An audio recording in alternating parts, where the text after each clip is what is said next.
저는 결혼한 지 어느덧 26년 차가 된 베테랑 주부입니다. 결혼을 하고 제일 잘한 일이 있다면 눈에 넣어도 아프지 않을 제 딸을 낳은 것입니다. 모든 부모가 그렇든 그 어느 것과도 바꿀 수 없는 딸이죠. 저희 남편은 3남매 중 둘째로 태어나 위에는 아주버님, 밑으로는 여동생이 있는 집에서 태어났어요. 형제들 중 제일 조용했죠. 어머님은 일찍 남편을 여의고 홀로 3남매를 키워온 여장부십니다. 다행히 아버님이 돌아가시기 전 어머님 앞으로 땅과 논밭 등 남겨놓은 것들이 많으셔서 형편은 넉넉한 상태로 3남매를 키우셨다고 해요. 동네에서도 유명한 땅 부자였죠. 지금이야 남녀 차별이 없어졌다 하지만 제가 시집갈 그 당시까지만 해도 남편 집 분위기는 가부장적 그 자체였습니다. 처음에는 밥도 여자 남자 따로 먹을 만큼 남녀가 엄격했고 시어머님도 결혼하자마자 입에 달고 사는 게 우리 아들이었어요. 굉장히 남아선호 사상이 깊게 박힌 분이셨고 같은 여자였지만 딸은 시집가면 그만이다라는 생각을 가지셨던 분이니까요. 한편으로 시누이가 안타깝기도 했네요. 저희 집은 딸만 둘이었지만 사랑을 많이 받고 자라서 처음엔 이해가 안 되기도 했었어요.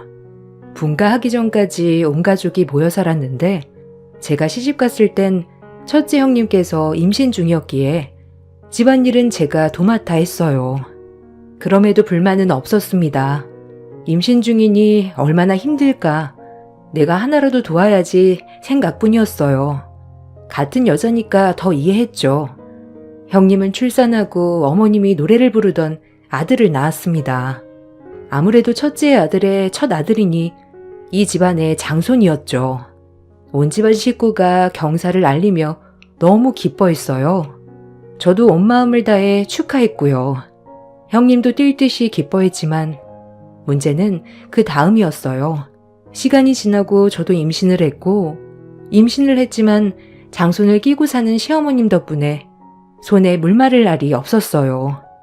눈물도 계속 났고 어찌나 서럽던지 형님이 일을 할라치면 애기 봐야 한다, 애기 운다, 애가 엄마 찾는다 등등 온갖 얘기를 늘어놓으며 형님은 집안일 제외 대상이었습니다.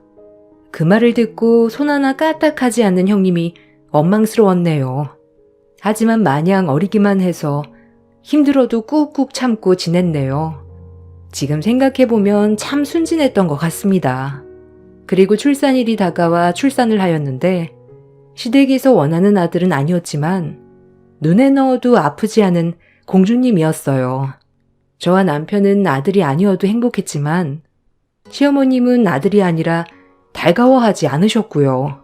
대놓고 장손 조카와 제 딸을 차별하기 시작했습니다. 아들도 못 낳는 것, 지혜미 똑 닮아 눈 째진 것 봐라. 난 저래서 쟤한테 정이 전혀 안 간다. 아유, 여자의 눈이 저래서 어디 되겠니? 순해 보이는 구석이 없어. 어쩜 애비 닮은 모습이라곤 찾아볼 수가 없네. 그냥 지혜미 판박이야 아주. 어머님, 이제 현진이도 말을 다 알아듣는데 조심 좀 해주시면 안 될까요? 저한테도 하나밖에 없는 소중한 딸인데요.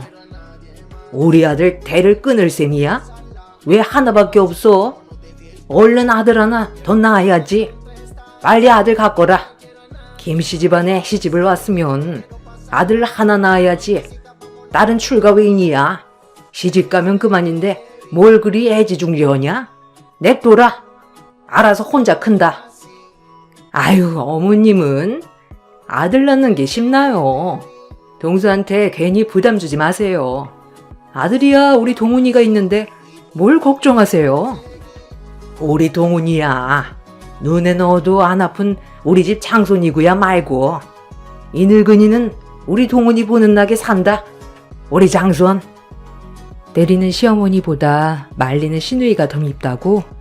형님은 저한테 아주 딱 그런 존재였습니다. 언제 어디서나 말을 거들곤 했죠. 시간이 흘러 딸은 초등학교에 입학했습니다. 점점 심해지는 어른들의 차별에 분가를 결정했어요. 다행히 남편도 따라주었고요. 어머님의 심한 반대가 있었지만 그래도 몇 년을 설득한 결과 분가를 할 수 있었습니다.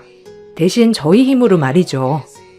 아마 이 과정에서 형님은 어머님의 재산을 혼자 받을 생각이었는지 적극 동참해 주었어요.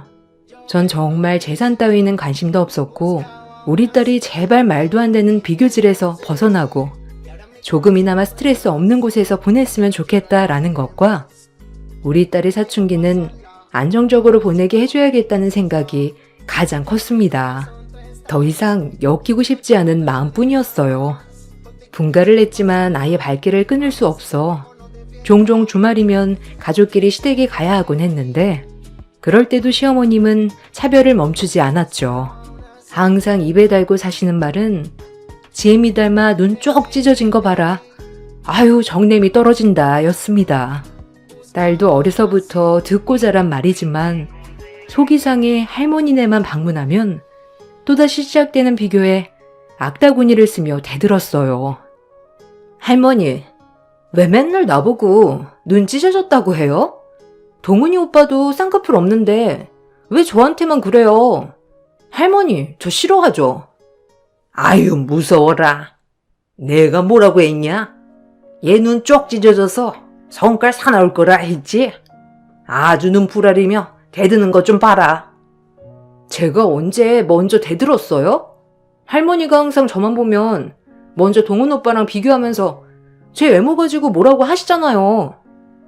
어디 여자애가 어른한테 말대꾸야? 이래서 씨도둑질은 못한다더니. 재미 닮아서 그렇지. 우리 아들 닮은 구석이라곤 없어. 아이고 불쌍한 우리 아들. 여자들 등살에 아주 기만 빨리겠구만. 안 봐도 눈에 훤하다. 이러려고 분가했냐? 아빠는 저희랑 행복해 하세요. 요즘 누가 그런 생각을 하며 살아요. 두고 보세요. 딸이 최고일 날이 올 테니까. 솔직히 딸이 저렇게 대들 때마다 속이 시원했습니다. 저는 절대 못할 말이었어요. 어려서부터 자기 방어만 하는 것 같아 마음이 많이 아플 때도 있었지만 저처럼 아무 말도 못하고 있는 것보다 그래도 할 말을 하는 딸이 내심 똑부러져 보였네요. 남편은 집에서 다정한 아빠, 다정한 남편이었지만 어머님 앞에서는 효자였기에 어머님이 비교나 그릇된 사상에 대해 반박하는 경우는 거의 없었고 늘 집 가는 길에 저희를 달래주었죠. 집에선 잘하는 남편이었기에 그나마 참고 살았어요. 그렇게 늘 남아선호 사상에 취해 저희에게 상처만 주시던 어머님은 벌을 받으셨는지 급성 신부전증이라는 병에 걸리시고 말았습니다. 갑작스런 신장 기능 악화에 집안은 난리가 났죠. 어머님을 누가 모실 거냐 시작부터 많이 세약해진 어머님을 요양원에 보내자는 등 신우와 형님 댁 저희가 모여 상의하는 날이 잦았죠. 저는 당연히 형님이 모셔야 한다는 쪽으로 얘기를 했습니다. 모든 재산을 탐하시면서 어머님은 모시기 싫고 저희에게 떠넘긴다는 게 말이 안 되는 거였죠. 하지만 형님 댁은 동훈이가 수험생이라는 이유 같지 않은 이유로 어머님을 모실 수 없다고 했고 어머님도 큰 장손에겐 절대 해를 끼칠 수 없다고 했어요. 너무 기가 찼죠. 평생을 신우는 대접 한 번 못 받고 살았고 저 역시 마찬가지였고요. 그런데 저희 아니면 신우가 모셔야겠다니요. 그땐 정말 눈이 돌아 따박따박 형님 댁에 대들었네요. 아마 매일을 참고 살았던 울분이 그날 다 터져 나온 것 같았습니다. 저희 못 모셔요. 딱 잘라 말할게요.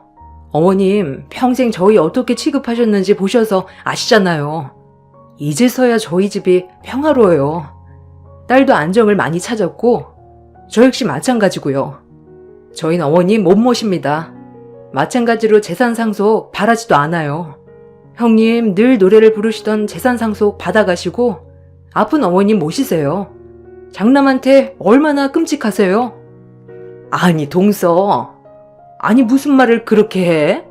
지금 아픈 어머님을 나한테 등 떠밀겠다는 거야? 그래도 서방님도 자식인데 같이 모셔야지. 나 혼자는 못해. 그리고 우리 아들 지금 수험생인데 어떻게 까탈스러운 어머님을 모시라는 거야? 내가 신경 쓸 게 한두 가지인 줄 알아? 아직 동선에는 현진이가 수험생도 아니고 서방님 다 정하시니 어머님 잘 모시겠지. 아님 고모네로 모시던지. 어머님도 동훈이 시험 봐야 한다고 우리 집은 굳고 사양하셨으니 고모네랑 상의해서 알아서 결정해. 우린 안 돼. 아니, 언니. 듣고 보니 말 되게 웃기게 하네요. 평생 아들 하나 낳아서 엄마 사랑 잔뜩 받고 엄마 가진 재산 땅이며 건물이며 다 언니 찾으라고 노래 안 불렀어요? 저흰 재산이고 뭐고 필요 없어요. 그럼 언니가 모셔야지. 이제 와서 왜 우리한테 엄마를 떠넘겨요? 아니 오빠, 입이 있으면 말 좀 해봐. 지금 내 말이 틀려? 언니 진짜 웃기네요. 저랑 고모 입장이에요. 저흰 절대 못 모시네요. 형님도 그동안 저희가 어떻게 대접받아왔는지 아시잖아요. 재수씨, 좀 진정해요. 일단 엄마가 우리 집보다 재수씨네 집이 더 편하시다고 하시니 엄마 의견도 존중해야 하지 않겠어요? 우리 집은 수험생도 있고 애들 엄마도 이리저리 애 교육 때문에 바빠. 어머니 신경도 못 써드릴 건데. 아, 자기도 무슨 말 좀 해봐. 아주버님, 심하시네요. 어머님 그동안 저희한테 하는 거 못 보셔서 하시는 말씀이에요? 남편은 아무 말도 없었습니다. 아마 남편이라면 자기 어머님도 외면하지 못하고 제 말에도 대꾸하지 못하는 남자니까요. 차라리 저한테 조금이라도 곁을 내주셨으면 이렇게 거부하진 않았을 텐데 자업자득이네 라고 생각을 하다가도 마음이 안 좋은 건 사실이었습니다. 그래도 노무를 아무도 모시지 않고 요양원에 보내야 한다는 생각에 한편으론 찜찜했고요. 절대 못 모셔 라고 생각을 했지만 쇠약해진 저의 이런 성격을 아는 형님이나 아주버님이 더 세게 나오는 것 같아 화도 많이 났습니다. 한편으론 남편도 끝끝내 제가 어머님을 모실 수밖에 없다는 걸 알기에 계속 아무 말도 없이 묵묵히 있는 것 같아 남편에게도 많이 실망했어요. 저와 제 딸에게 쌀쌀 맞고 가슴 깊이 상처를 남긴 어머님이지만 쇠약해진 모습을 보니 마음이 약해지더군요. 딸에겐 미안하지만 충분히 상의한 후 저희 집에 모시기로 결정을 했습니다. 당연히 딸은 반대했지만 결국은 할머니 약해진 모습을 보니 본인도 이제 마음을 고쳐먹고 할머니를 대하겠다고 다짐하던 착한 딸이었습니다. 남편은 그런 저희의 모습을 보고 고맙다고 눈물을 흘렸죠. 언제까지 사실 줄은 모르지만 그래도 사시는 날까지 그동안 못해드린 효도해야겠다고 마음을 고쳐먹으니 그나마 제 마음의 위로가 되더군요. 묵은 감정을 털어냈더니 제 마음도 편했어요. 하지만 형님네와는 확실히 해둬야 할 게 있었습니다. 어머님의 재산 문제죠. 재산 때문에 모시는 건 아니지만 그래도 저희가 모시는 만큼 받을 건 받아야겠다고 생각을 했어요. 남편도 이 부분에서는 절대적 동의를 했고요. 그래서 어머님을 모셔야겠다고 다짐하던 날 형님네와 고모네를 불렀어요. 재산 문제를 확실히 하기 위해 저희가 바라는 시골 땅을 말씀드렸어요. 워낙 재산이 많은 분이라 저희가 원하는 건 고작 작은 시골 땅이었으니 형님네와 고모네도 순순히 주겠다고 하며 원만한 대화를 끝냈습니다. 어머님은 저희가 모시는 걸 내켜하진 않으셨지만 수험생 장손에 혹여나 피해가 갈까봐 어쩔 수 없이 저희와 동행하게 되었고 그때부터 시집살이는 다시 시작되었죠. 가뜩이나 예민한 어머니 몸이 아파지니 더 예민하고 더 까칠해지셨어요. 아무래도 한 공간에 비교 대상이 없어지니 딸에게 대하는 건 그나마 나아지셨지만 아들 못 낳은 저에겐 여전히 까칠했어요. 그래도 아픈 어머니시니 참고 견뎌냈습니다. 병원도 꼬박꼬박 제가 모시고 갔고요. 간간히 형님네를 보고 싶어 하셔서 형님네도 많이 모셔다 드렸네요. 물론 당일날 갔다 당일날 오셨지만요. 그 하루 가는 것도 형님네는 생색 아닌 생색을 냈었죠. 그래도 참았어요. 굳이 분란 만들고 싶지 않았거든요. 우리 장손이 오늘 너무 보고 싶다. 이따 큰애한테 전화해서 동훈이네 들른다고 전화해라. 우리 장손 공부하느라 얼굴 까칠해질까봐 걱정이다 애미야. 우리 강아지 이 할미가 보고 용돈 좀 지어줘야지. 수험생은 잘 먹어야 해. 얼른 전화 넣어라. 어머니, 동훈이는 형님이 알아서 잘 챙기죠. 우리 현진이나 용돈 좀 주세요. 어제도 할머니 드린다고 호빵도 사오고 했는데 애가 할머니 생각하는 마음이 얼마나 기특해요. 안 그래요? 현진이가 얼마나 착해요. 할머니 생각도 하고. 이제는 그냥 동훈이 얘기하면 현진이도 좀 챙겨줘라 대놓고 말했네요. 좋은 소리는 전혀 못 들었지만 그래도 할 말은 하니 제 마음은 좀 살 것 같았습니다. 젊었을 땐 정말 말 한마디 못하고 어머님께 내내 하고만 살았거든요. 여자애는 냅두면 알아서 잘 큰다. 그렇게 신경 안 써도 된다. 시집가면 그만인 것. 뭘 따로 챙기게. 동훈이는 장차 우리 김씨 집안을 이끌 장손자 아니더냐. 너도 그러니 동훈이한테 잘해. 너도 아들 낳으면 얼마나 좋아. 에휴. 어머님, 그런 말씀 좀 그만하세요.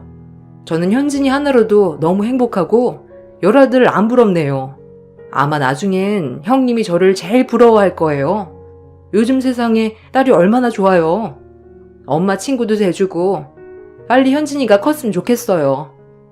이렇게 어머님 속도 가끔 뒤집어 놨네요.